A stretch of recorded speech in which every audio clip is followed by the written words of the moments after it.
Hello, everybody, and welcome back to a brand new episode of Instead We Made a Pod. I am MJ, and I am joined by the lovely Georgia. Hi, Georgia. Hi, very, very happy to be back again. Clearly, I'm Oh, doing something right if you're having me back. always an absolute vibe having you on the podcast. It was great having you on the UMK episode last. I absolutely loved it. Why are you here today, Georgia? Well, I am here to talk about a little thing that happened last weekend called London Eurovision Party that we both went to. We did. So the reason Georgia is on the podcast today rather than Adam is because the two of us went to LEP along with many other people in the Euro fandom. And we are here with you today to share our thoughts on some of the songs, some of the highlights, and show some love to some of the songs that we haven't covered on the podcast for the class of 2024 yet. Um, this was my very first LEP. I normally can't do it because it's on a Sunday, and usually they've been on a Sunday right before I have work on the Monday. But this time I'm off for Easter, and it fell on a Sunday when I did not have work, which was very nice. It's my very first pre-party ever. And as far as my first pre-party, I had a blast. It was so cool getting to see some of these songs performed live before we see them on a Eurovision stage. It was great seeing so many of my friends out and about and meeting some of the artists as well. All of the artists I met were so lovely. I particularly liked the little disco at the end. That's I understand you probably the an best part. injury from that disco. I may have sustained a neck injury from my Fuego and slow-mo choreo back to back. So, invoicing the DJ for the ibuprofen I had to take for that one. But I mean, on the plus side, you've recently had quite a lot of your hair cut off, haven't you? I have. I did think I may not be able to do the Fuego hairography. I have proved myself wrong. I can, clearly. If anything, you fuegoed a bit too hard. I definitely Fuegoed a bit too hard. I also fuegoed a bit too hard and in the process whipped ESC Gabe in the face with my hair. Oh no. And he was like, that. And I was like, I'm so sorry. And that hair was sweaty because this was about 2 in the morning. So Yeah. if you are listening, Gabe, I'm sorry. Subscribe to his YouTube channel. It's great. Do it as, reparations for me hitting him with my hair. Georgia, this was not your first LEP. So why didn't you tell us about your LEP experience so far? Nope. So this was my third LEP. So my second at Altonet, my third overall. My first one was at Hard Rock. So the little, what some may or may not have called the hotel lobby. But for a first pre-party, that one was incredible. It just felt like so intimate, and then seeing it blow up out essentially at Altonet the next year to go more of a concert vibe was cool, really cool. And I thought it might take away some more of like the fan act interactions that like have become so beloved of the pre-party, but it really didn't. Like you saw like those the acts outside. A load of my friends got to meet acts like Joker Out, Karia, Senhit as well. Like just incredible acts last year and again this year. So I think the little crowd that forms outside the press area that gets to cheer the acts on when they have done their mandatory duties and then they come out and they get to meet the fans is amazing. And just giving it more of a concert vibe than a little stage, I think it kind of gets to showcase, like the artists get to showcase their songs in the best possible light. And again, it's just such a lovely way to see some of the acts and like the songs live for the first time. And it can also make or break a ranking, I think. Like, I think I moved up pretty much almost every single song that I saw this weekend in my rankings. Like, it has that much of an impact. And yeah, also the whole little DJ hour, getting to do the party bit as well, as after all, it is London Eurovision Party. It wouldn't be that without the little club style thing at the end. But I think it's just such a lovely time to see all your fellow Euro fans, to get to meet up and celebrate like the music. I agree. And I think that if you are listening to this and you've not done a pre-party before, definitely do it. It's just such a great way to hear some of the songs, especially if you're not going to go to Eurovision. And there are so many. Obviously, we went to London Eurovision Party, but there's Eurovision in concert in the Netherlands. There's Spanish pre-parties as well. I definitely want to do Eurovision in concert. I think that's something I'm going to try and do next year. Yeah, I think that's on my bucket list to do as well. Like, I think the Netherlands in general is on my bucket list. So, like, if I could pair it up with Eurovision in concert, I think that would just be the dream. Me too. I mean, I've been to Amsterdam once, but I was recovering from the flu. Well, So definitely want to go again when I'm not like really sick and tired. yeah. So what we're going to do today is we are going to talk about some of the acts that performed at LEP, and we're really going to focus on some of the acts that we haven't discussed on the pod yet, so that you get to hear mine and Georgia's thoughts on those songs that we've not discussed. And also, as well as what we think about the songs, what we thought about them in the context of LEP and as a live performance, and the artists where we did get to meet them, because we did get to meet some of them, which was really nice. And we are going to start with an act that brought the party. And that was representing Estonia, Viis Minust and Pull Up, with a song that I am not even gonna try to pronounce. It is the longest song title in Eurovision history, and we all know that I have a reputation for really trying to pronounce them. I can't pronounce it. But that song, you all know the one I'm talking about. Georgia, what did you think of this song and what did you think of it at LEP? So, I when it won Istiklal, I think my view of it was a bit tainted just because for me, I had my winner and like I was so desperate that I wanted them to win. I was massively, massively backing Carlos Zuccarida. I'm a huge fan of his and like I cried to his song so much. I was just like, he's gotta win. Like oblivious, just like this needs to win. I don't care. I don't know how, but I will make this song win. I don't care what bribery I have to do. This song is winning.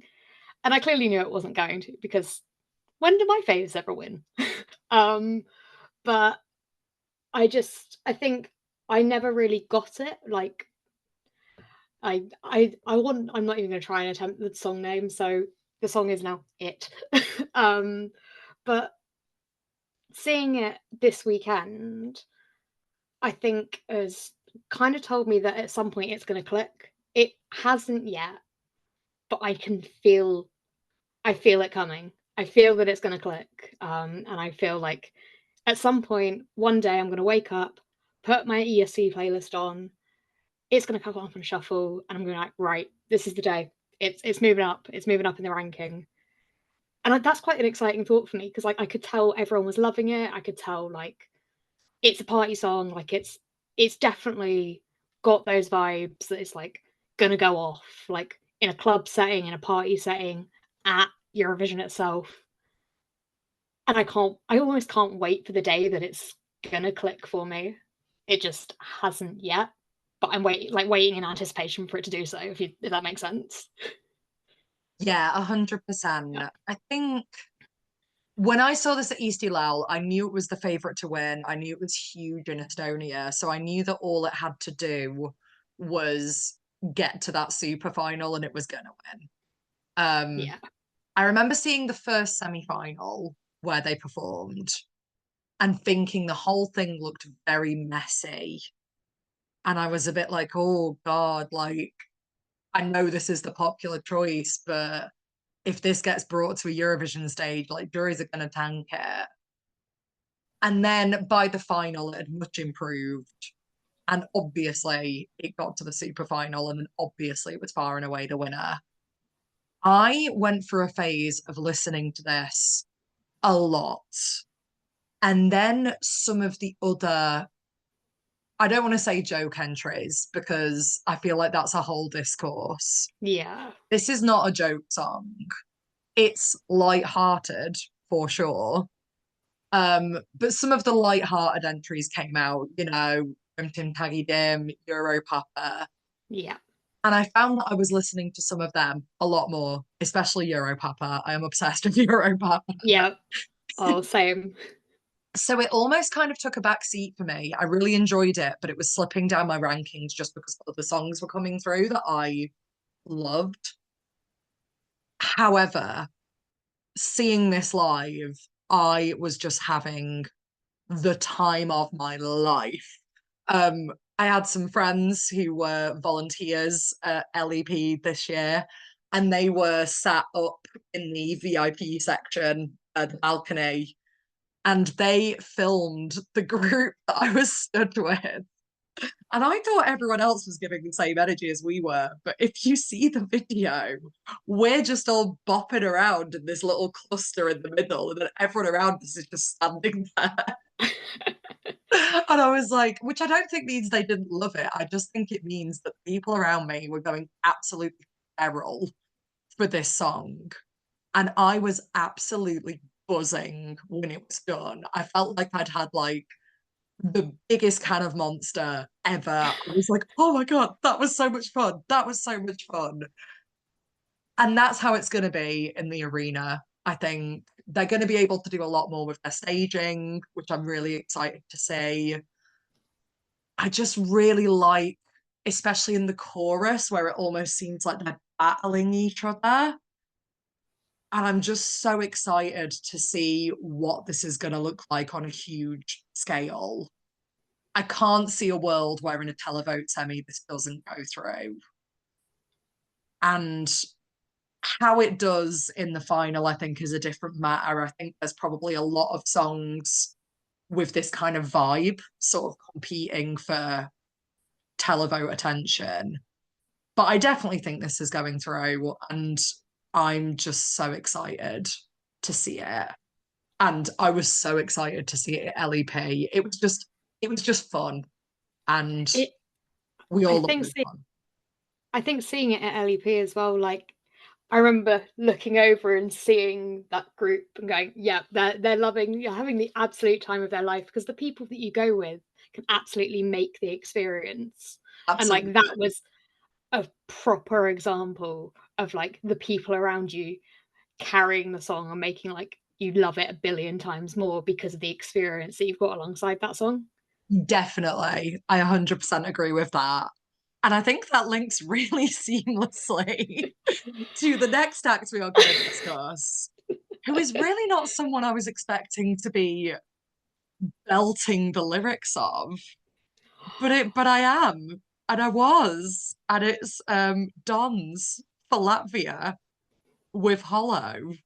Now, Georgia, you are a resident supernova girl, and I know that you are just itching to talk about Latvia. So kick us off.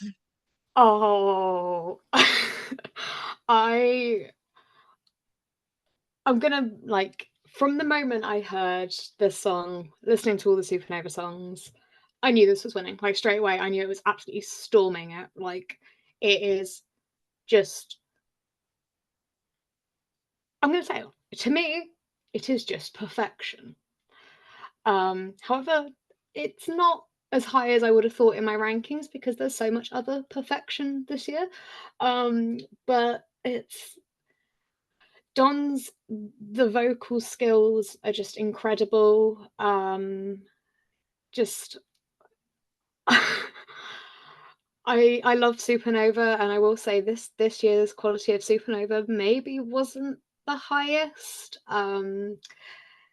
I know as well it probably suffered from being on the same evenings as a lot of other popular national finals, namely UMK was on the same evening as the Supernova final, which was a very fun one to be doing the results for both UMK and Supernova when they released them within 10 minutes of each other.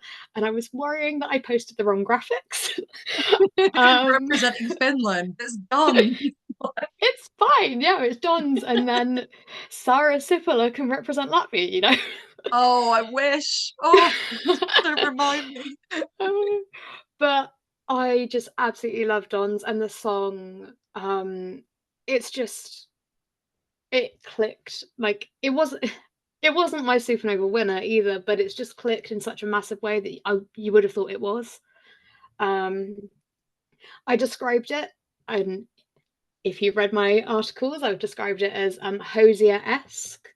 Um, Official charts picked up on that and also said it was like a Hosier song. So I'm claiming that I'm an official music reviewer now. Um, but it's just incredible. And just to see it live and to see those vocals live, I was so close to crying. I genuinely thought I was going to burst into tears seeing that song live. It's such an emotional song, and I have cried to it. I'm not ashamed to admit that I have cried along to the song, just sat in the dark in my bedroom, because sometimes that's how you've got to listen to some songs to truly get them. Oh, girl, And preaching to the converted. Like, you know me and my sad girl beggars. yeah. And it's just perfect, and like seeing it live, and even if Don's has become a bit of a meme because he's an iconic, just an absolutely iconic human, which like it's quite funny because if you first look at him, you think he's just this insanely serious singer. Yet you go on his Instagram and he's posted a photo of an egg in a bed that just says, "Me and my son, happy Easter." Like, you're an absolutely just iconic human being. And just it was so lovely to see him get like that love, and also just seeing Latvia back LEP because they weren't there last year, which broke my heart just a little bit.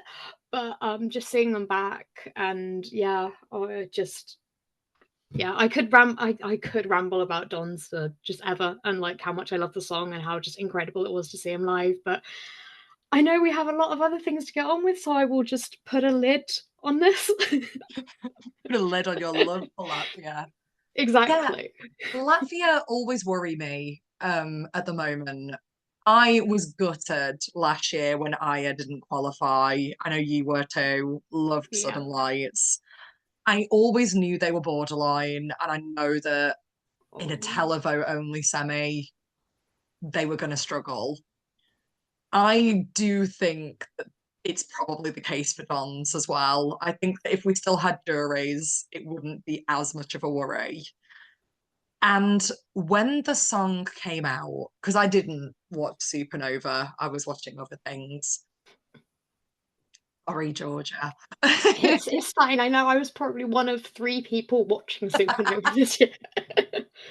I had this pretty low down because I could acknowledge that Dons has an incredible voice. There's no denying that guy has got a great voice, but it just wasn't jumping out at me in and amongst all the other songs we have. However, I will go so far as to say that I think that to a certain extent, Dons is the Gustav of 2024. I hope so. Not in the sense that he's similar to him or that the songs are the same, but in the sense that you get someone who wins their national final, and initially people are a bit like, whatever. When Gustav won Belgian Eurosong, a lot of people had their favourites, and Gustav's song was not one of them. And so people were a bit like, what? Why did that win? We kind of knew Dons was winning Supernova, but a lot of people were like, oh, I can't really see this making any waves. However, getting to kind of see the person really goes some way to endearing you towards an artist. And what you said about him posting like the pictures of an egg on his Instagram, I really appreciate an artist that just leans into the meme and leans into the joke and embraces the interactions that they're seeing in the community and just runs with it. And I think that's really gone some way to building him a bit of a fan base. I think people have seen that, yeah, he's this incredibly serious performer, but he's got a sense of humor. And I think that really goes some way. Whether it'll be enough to eke him into the sort of top 10 of the sort of semi-finals, I don't know. but I really appreciate Don's now. And when he came out on that stage at LEP, I had to take a step back at the game face on him. Yeah. He came out with some serious game face and he performed the heck out of it. And I was singing along those words. Like, you would have thought it was my winner by how loudly I was singing along. And I think he's really convincing me. So I actually don't think I'll be upset at all if this qualifies, even though it was nowhere near my top.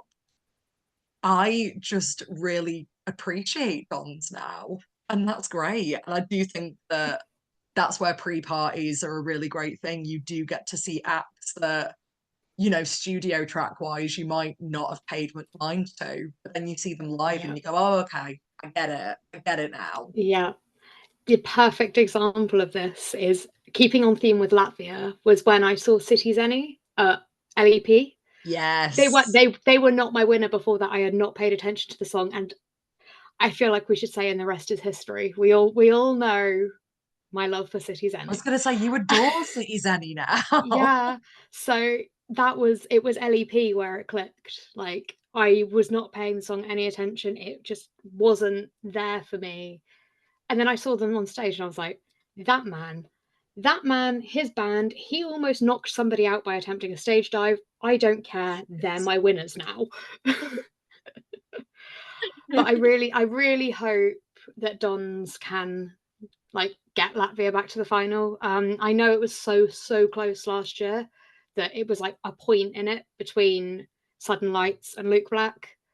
It was that close, and honestly, I think people would have been devastated if Luke Black hadn't qualified. People were devastated that Sudden Lights didn't qualify. It would have been a lose-lose situation either way. Yeah. But I just hope that Dons can get them back there, even if, like, it's part of the personality that carries him. He's got a good song as well. It could stand out. We just won't know. We won't know until the night, essentially. Yeah, exactly. And listen, best of luck, Dons. And regardless of how Dons does this year, next year, Latvia, send Marcus Reaver. It wasn't me that said it. There we go. You've said it, not me. We're getting it on record. Just give the man a chance. He really wants it. Please. Moving on then from a country that is kind of an underdog at Eurovision at the minute to a man who has all the makings of, if you were going to make a heartwarming underdog movie about Eurovision, and listen, I know Will Ferrell already did that, but if you were going to make another one, it would be about Baby Lasagna representing Croatia with Rim Tim Taggy Dim. Everything about this story fascinates me. Not only was he not even meant to be in the finals and the semi-finals for Dora, but Rim Tim Taggy Dim was not even meant to be a single. He wrote it to be a filler track on his album. He submitted it by chance when he saw it was doing quite well in streams. Didn't initially get picked. Zaza pulls out. And then the song is huge in Croatia, and he's far and away the bookies' favourite to win Dora. He's now one of the bookies' favourites to win Eurovision. You can't write this stuff. Georgia, what are your thoughts on Rim Tim Taggy Dim? And what were your thoughts on it at LEP? I adore Rim Tim Taggy Dim. The irony is, it's one of those songs that I, again, hadn't paid attention to. And then the first time I properly, like, hear it, listen to it, is at the Royal Vauxhall Tavern's Eurofest. And it comes on in the middle of the club. Everyone goes mental.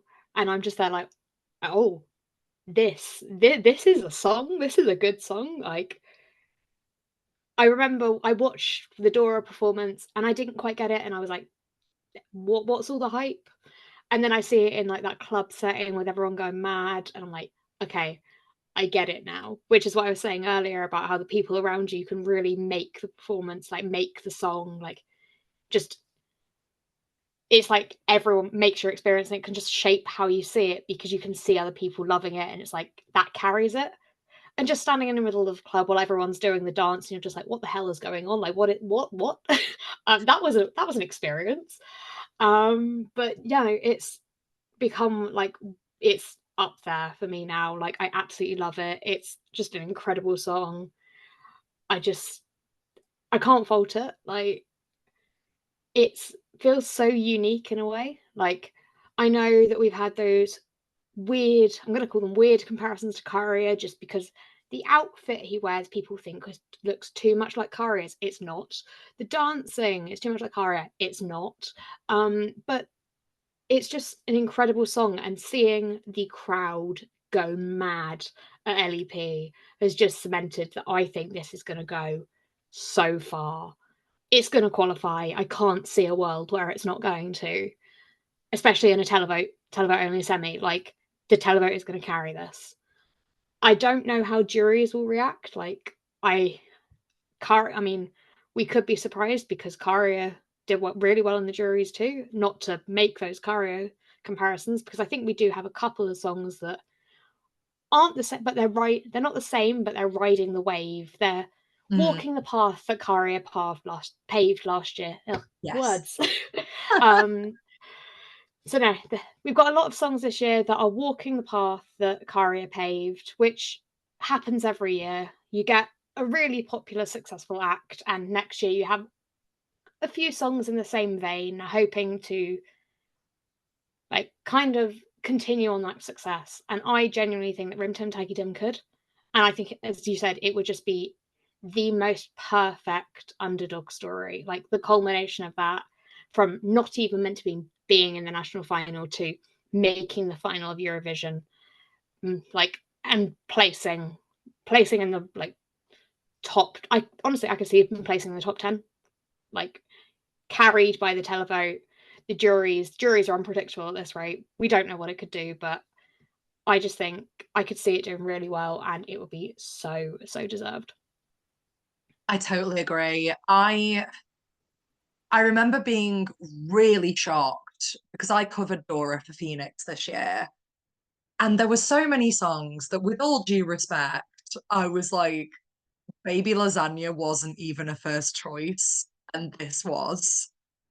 What on earth? I know that in Croatian media, there's quite a lot of journalists that are really not impressed with the broadcaster that, Baby Lasagna wasn't a first choice. There was a journalist, I recently wrote about this in an article I wrote about Baby Lasagna for Phoenix, that, the journalist was basically saying it really makes you think, how many potential Baby Lasagnas have we missed because they just weren't even considered, and, people didn't withdraw, what we could have lost, what we could have had.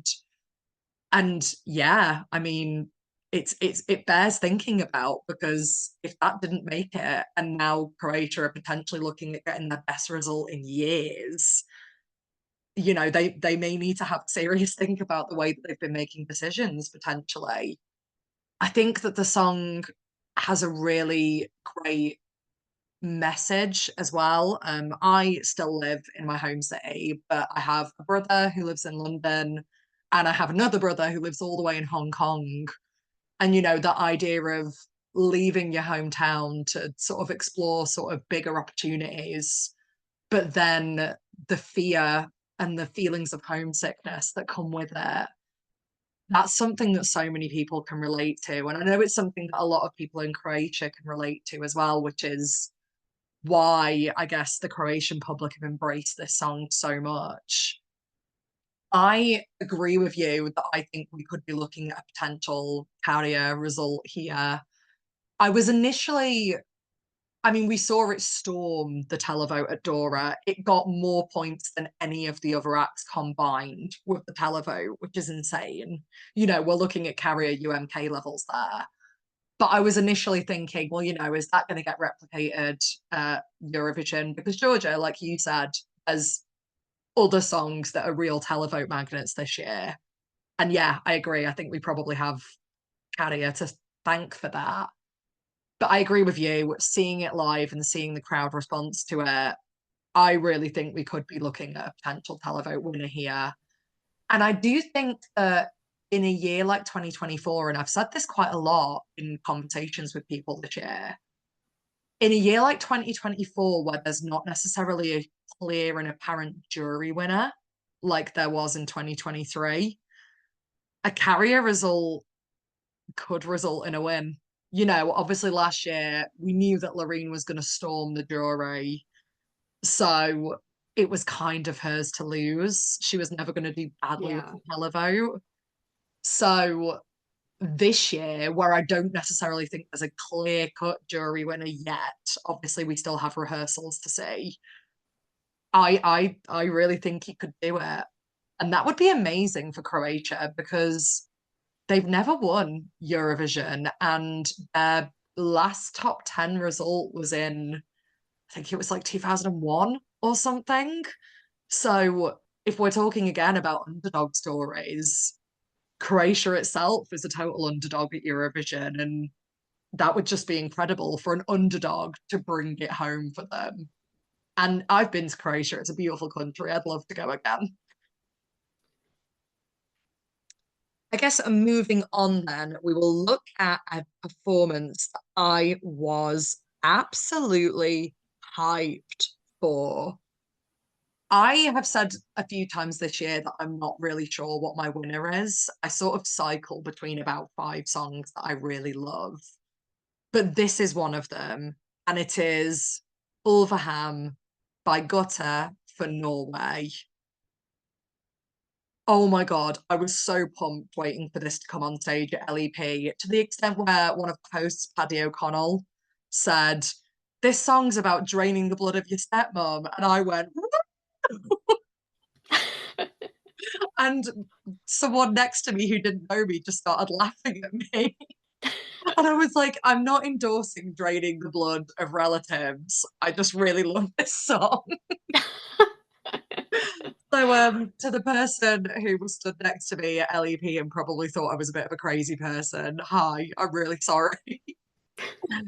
Georgia, what did you think of Ulfaham? I I genuinely, it was the first song that I turned around at the end and went, I just got winner vibes. Like it, Ooh. the moment they finished performing, I just went, I just got winner vibes. I didn't pay too much attention to it in MGP. I listened to it and it didn't quite click for me, which is it's one of that's the essence of a pre-party for me. For a song that doesn't click at its national final, to see it live and just go, I just got winner vibes. Like it was just so powerful and like just the vibes on stage, like just the entire performance, like everything about it was just incredible. And I could just like it felt really it's so unique as a song as well. I feel like it just brings so much and like songs like that are unique that like come out and surprise you and just like make you take a step back and go, oh, those I feel just they're always those ones that I could go either way at the contest, but at seeing it in person, you're just like, oh wow, like it's a song that you need. I definitely think, at least for me, I know I needed to experience in person, and anyone that gets the opportunity to experience seeing this in person live, just it's incredible, and it will probably if it you don't already love it, you will love it, and if you already love it, you'll probably end up in floods of tears just crying about how incredible it was. Like it's just amazing. That was me. That was me 100%. I I loved this when I heard it in its heat at MGP. And I remember watching that and going, that should win. Not just that could win, but that should win MGP. I was really nervous that it wouldn't. I did worry that Kaino were going to take it again. And listen, no disrespect to Kaino, but I was rooting for Gotta. I was thrilled when this won MGP. Gunil's vocals are just unbelievable. It sounds like she's being exercised on that stage. And then the rest of the band as well, they just come with so much energy. They're running around the stage.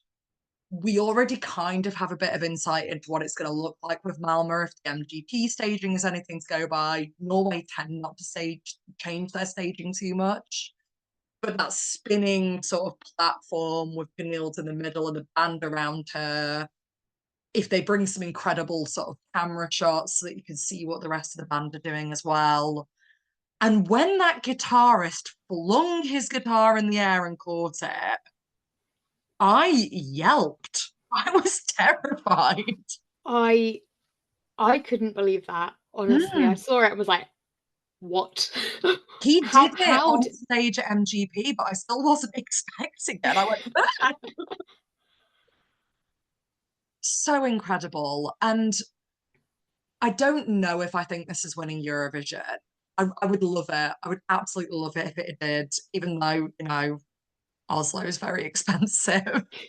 I However, think I really hope this does well. I think in another year, maybe where we've said already that this is a year that feels so open currently, Mm, in another year, maybe this could have, but I feel like at this point we've got too many favourites almost for the win. yes, That that they're this almost going to be spread a will, bit thin. yeah, but I just hope it does well. Like it deserves to. Yeah. Yeah, And there's really nothing like this in the competition this year either, which I think is really going to help it stand out. definitely. Yeah, it could definitely like serve it. Like it could do something, and it could make it just stand out. And I think that would be incredible because although there are some people who have said it's like almost witch pop vibes. This isn't the witch pop. Like So, it's witchy, but in an ethereal kind of way. yeah, And that just makes it stand out. pure folk metal, which is what Yes. Gotte make anyway. There's actually an extended version of this song, which is on their album. They condensed it to 3 minutes to submit to MGP. And again, I think that kind of works in its favor. This was not a song that was written to compete at MGP. This is the kind of thing Gotte do, and then they just tweaked it for MGP. And they had to tweak it quite a lot. They ended up having to change the lyrics the week before. That was an interesting moment. That was a terrifying time for someone who had all the hammers their MGP winner. But it was a risk that paid off. So good for them. However, Georgia, you just talked about witchy pop. So I think we are left with no other opportunity better than to talk about Ireland's representative this year, Bambi Thug with Doomsday Blue. Oh my God. Oh my God. This I was one. I mean, my winner going into Eurosong before I heard all the songs live was Gutubben by Elcha. We interviewed her for the podcast, absolutely lovely. But I had Doomsday Blue a very close second. And I cannot get over Bambi as a live performer. What an honestly, artist. they're just incredible. They were my Eurosong winner going into it as well, and I was just so happy that Ireland took that risk, and Me too. to see Bambi live on stage in London just solidified why it's so good that Ireland have taken that risk, because I just honestly speechless. Me too. I think that this song is a work of genius. The fusing of the different genres really gives you insight into sort of what Bambi Thug is like as an artist, and that they really wanted to show different facets of the kind of music they like to make. I guess you'd rather have a star than the moon might be one of my favorite lyrics I've heard all year, maybe ever. I just think that's genius. I'm like, why didn't I think of that?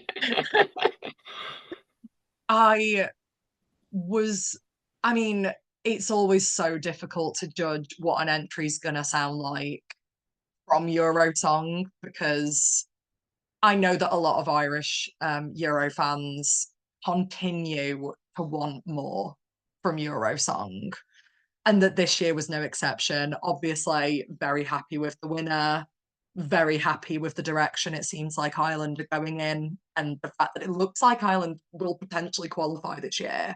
They should qualify. If they don't, it's a travesty. Oh, 100%. I think this is qualifying.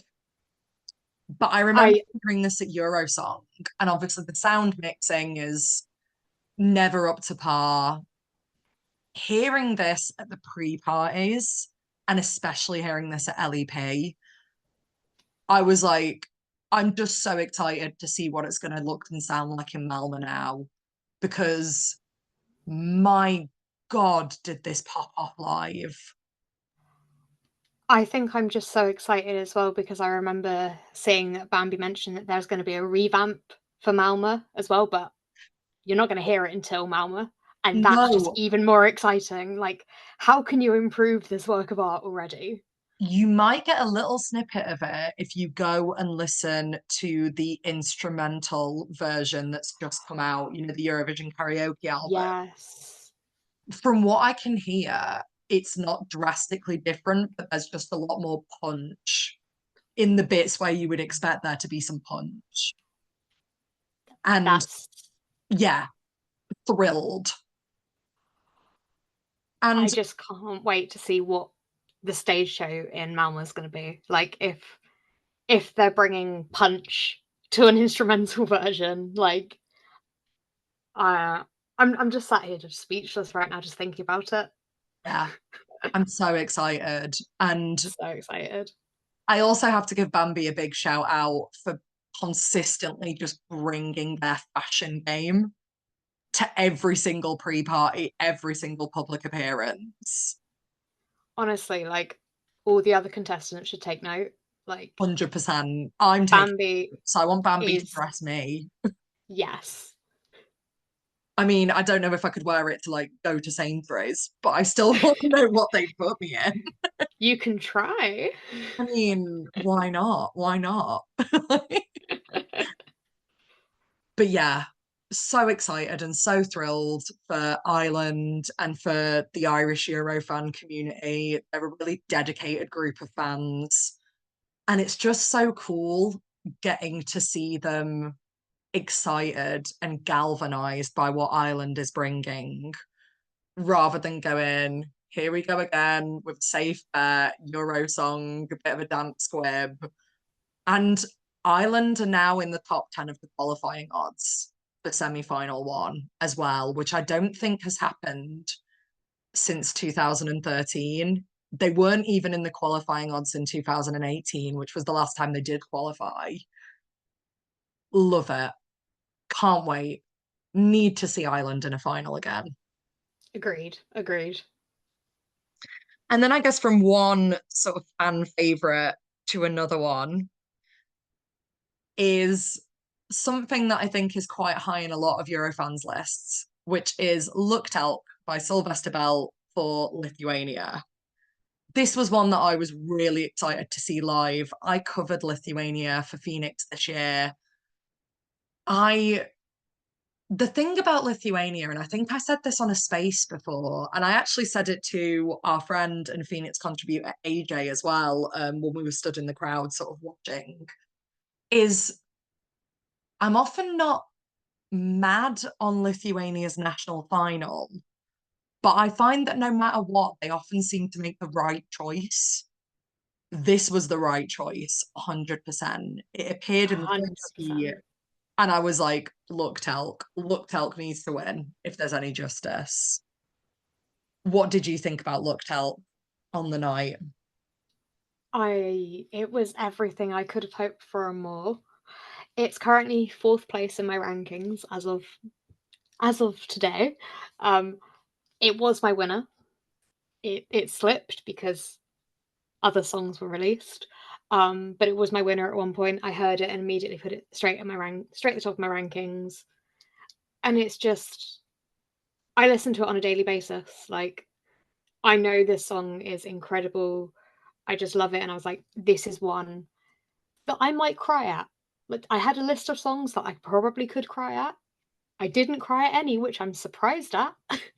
But this was on there, and just the moment that sliding door just comes up, I was like, The sliding oh, the door. sliding door. It was giving me a bit, did you ever watch the TV show Take Me Out? Yes, I know exactly what you mean. For But any it Euro also, fans that are not from the UK who listen to this podcast, I know there's a few of you. Take Me Out was a dating show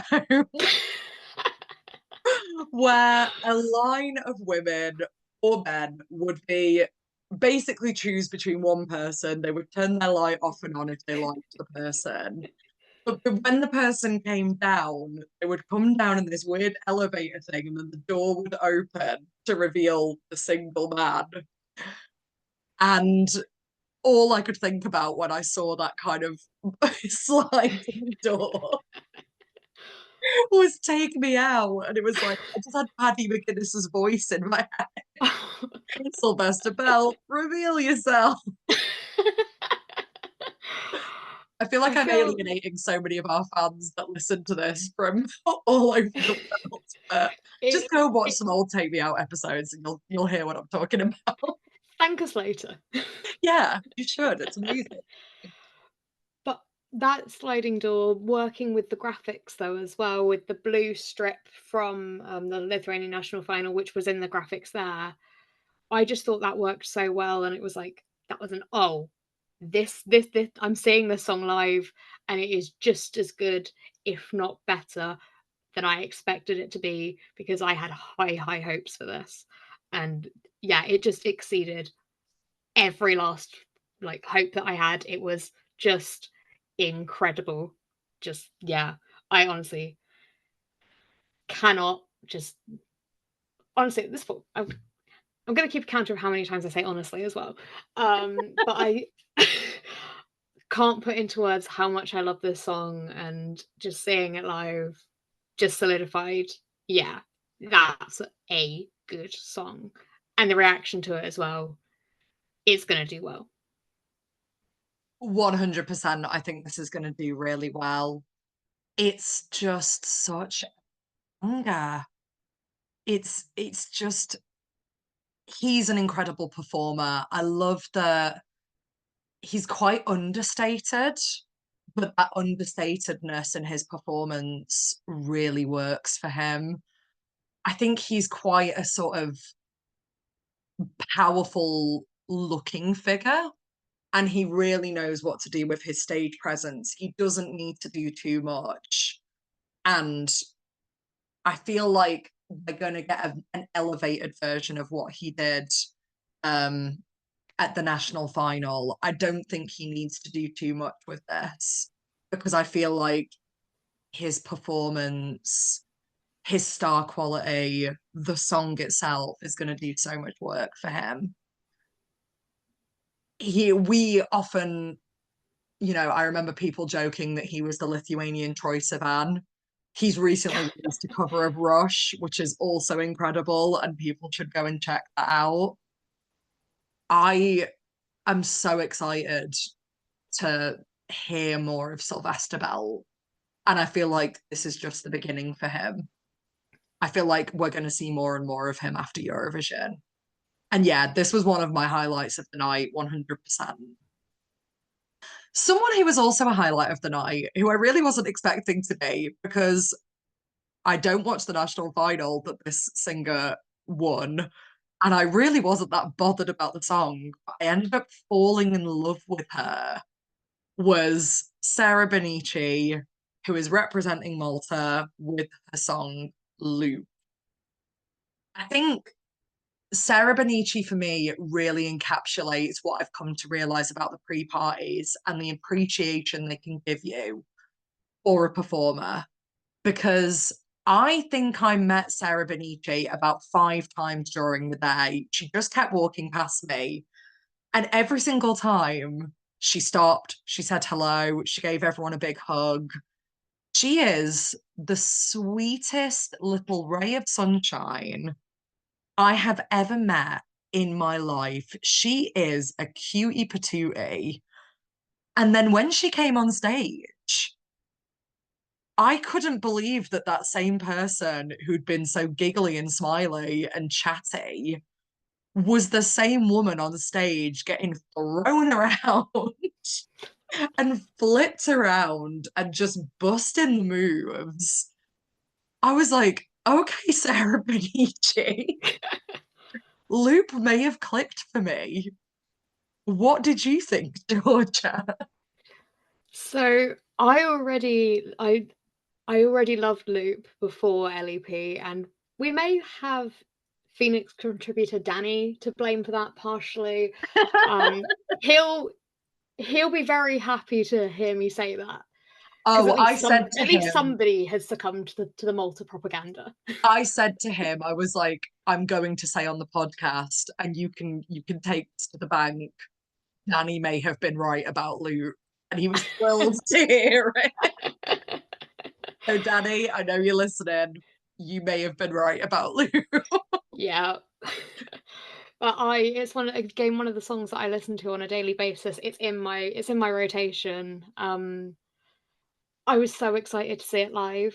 I didn't watch the Maltese national final. So I hadn't Like heard the Danny was version the before only one who did. Danny watching Malta, me watching Supernova. That's what Phoenix is for, just watching the really, really obscure national finals. Like, Yep. that's what we do. So I hadn't heard it pre-revamp. So this is all I know, which I feel like serves me well. It's like it's the version that I've grown to love, and I haven't had, as I saw a little bit of disappointment with the revamp when it first happened. But just Loop on stage, incredible. Just the flips, like how, like just them grabbing Sarah's arms and just flipping her over. Like, yep, she's done a loop, physically done a loop.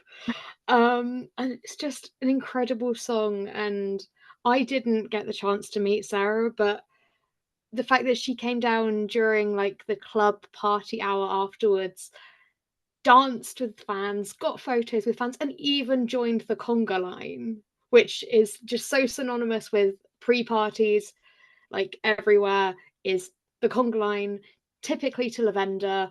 It was Just Lavender. it was the Lavender conga line, and Sarah Benici joined the Lavender conga line.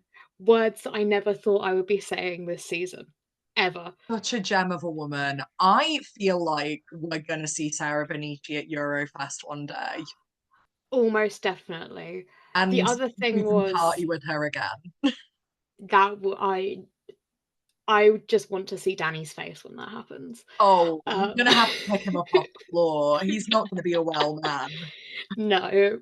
The other absolutely lovely thing was that MESC alumni Matt Black and Gratitude were both in the audience. I was stood next to them, and seeing their reaction to Sarah on the stage, they were so supportive and so lovely, and it was just so nice to see them cheering her on as well. It was just warmed my heart, really. I've got to give a shout out to Maltese artists because I got to have a little chat with Matt Black.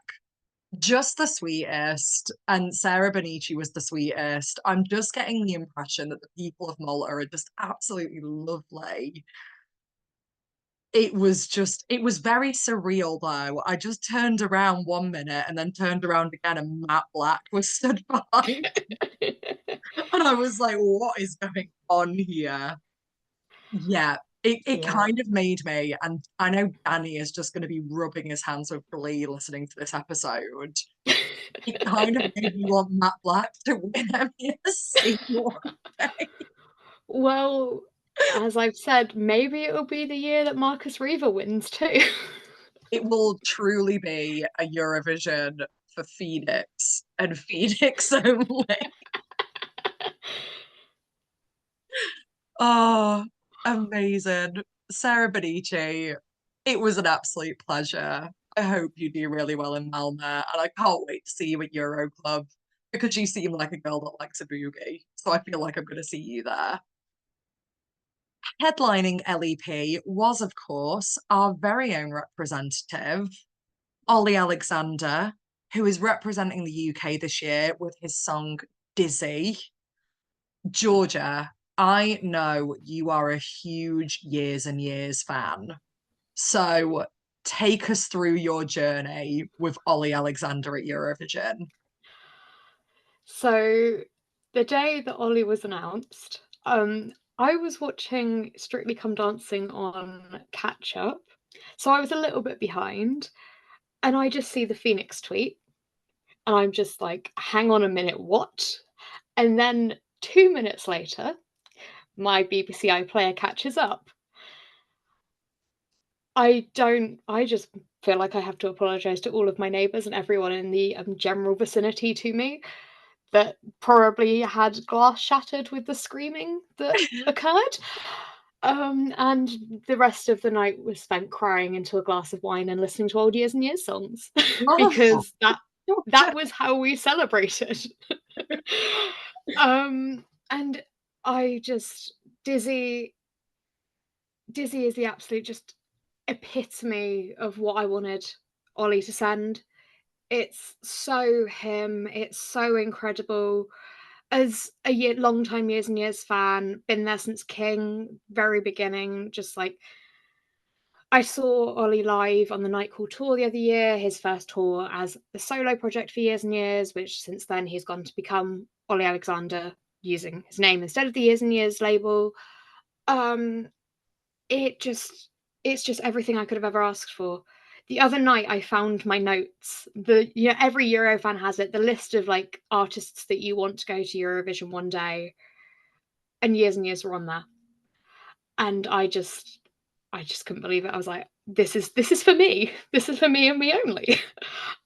Just Dizzy, just so incredible. So like it fits the Night Call like era, which is Ollie's solo era. It just sounds like it could be an album track off of that. And as someone who's listened to that album way too many times, like it sounds like it's off of that album.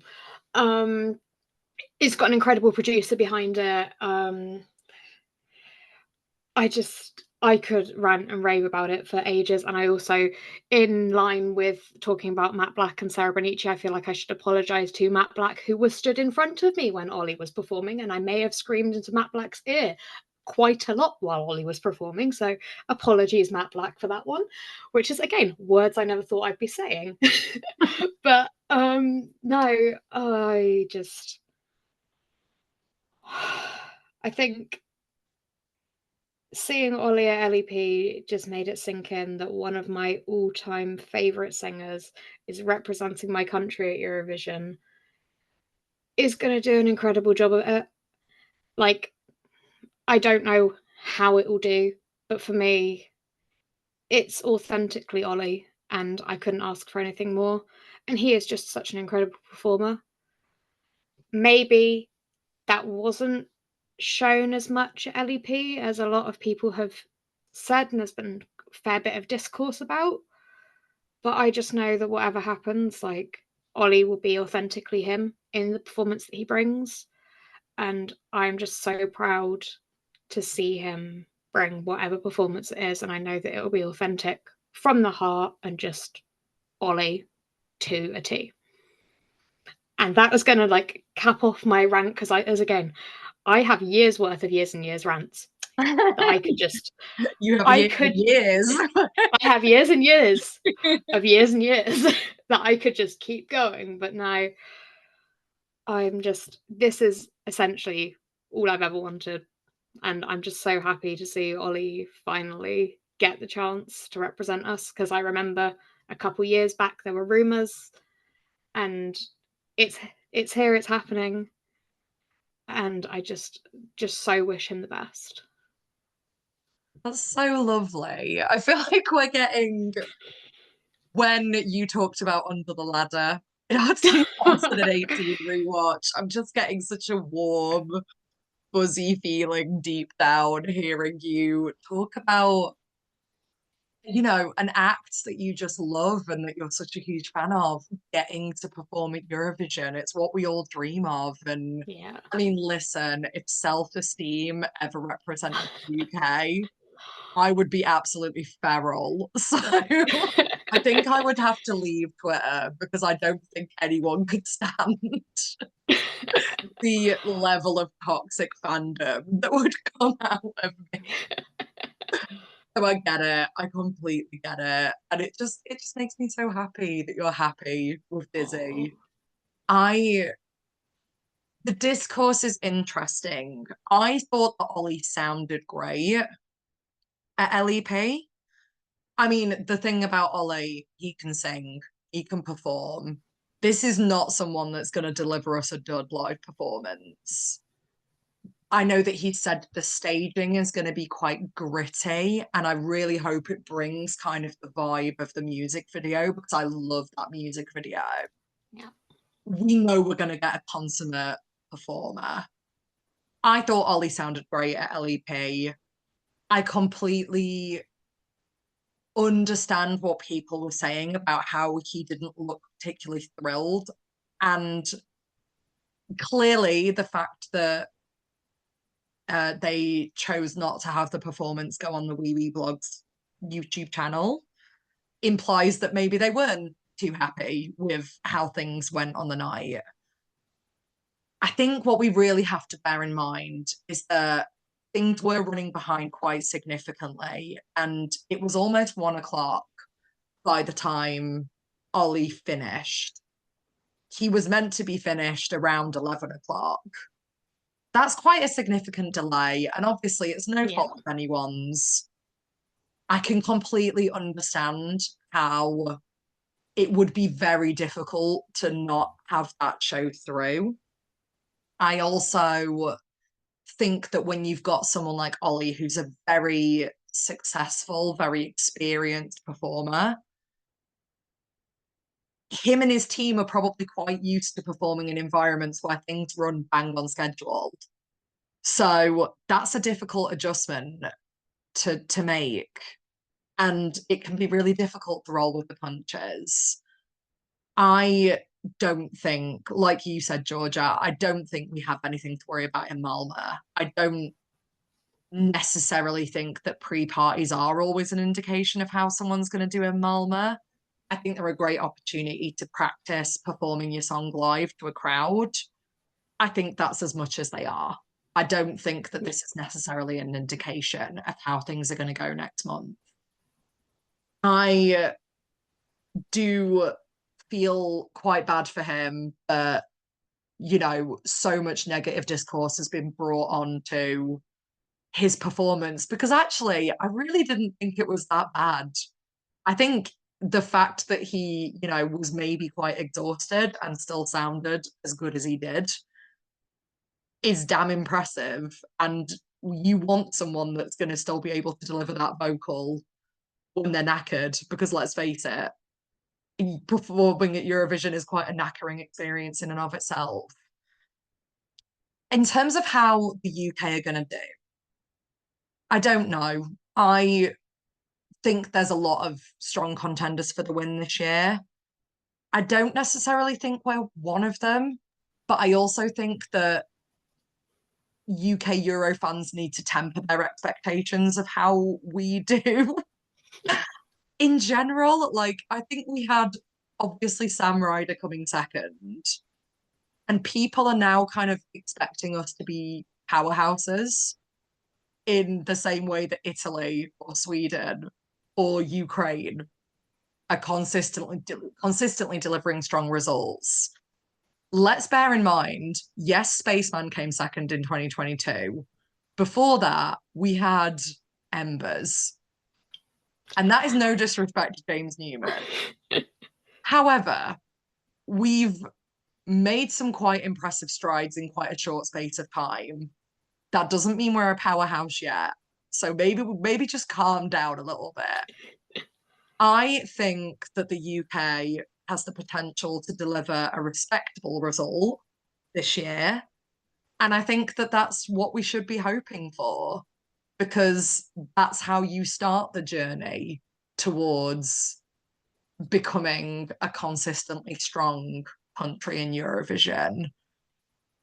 And yeah, I just think maybe everyone just needs to calm down a little bit. Well, worst case scenario, we can just rally up the Facebook groups, the Facebook fan groups for years and years, and just be like, hey, look, because honestly, being part of those as well, because as I said, want to have years and years of experience with years and years fandoms.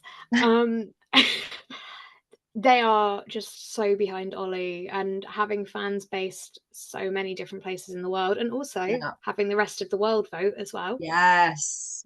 I think you don't want to underestimate the power of fandom, No. which I think Ollie already having one behind him Mm. could do him justice.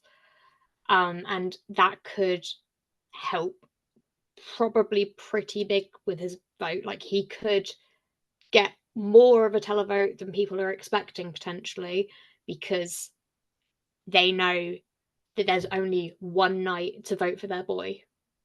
I can't, so boo, but they better. You heard it here first, guys.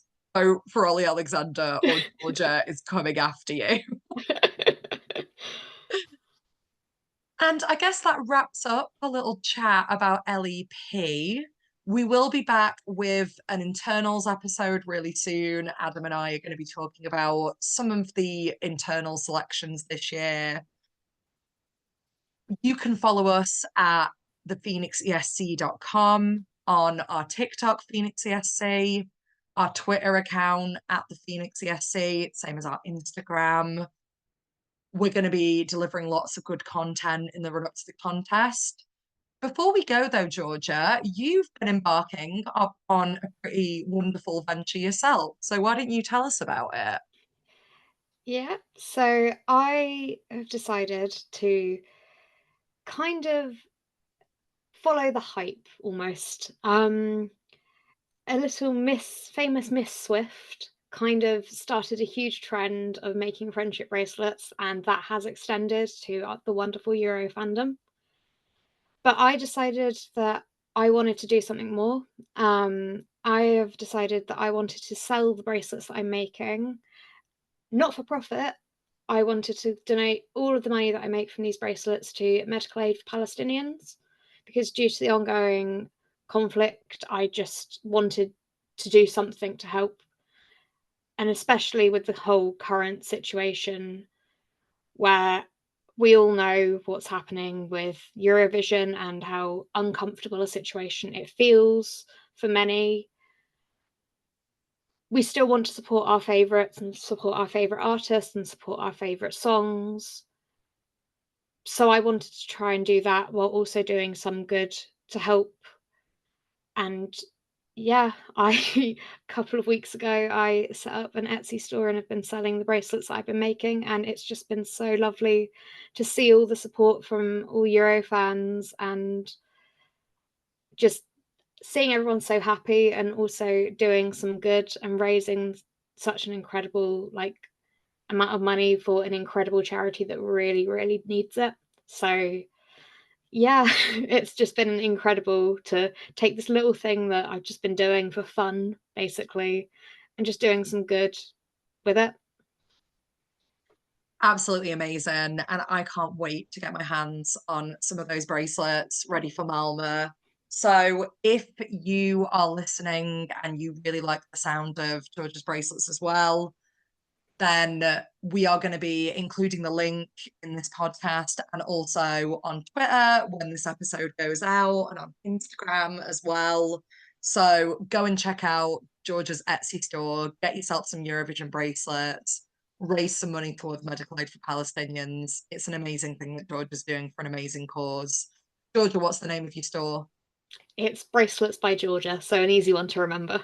Perfect. And we will, like I said, be including a link to that store along with the promotion of this podcast. So go check it out. And otherwise, I guess there's nothing left for us to do but to say goodbye. We'll see you very soon. Bye, everyone. Bye.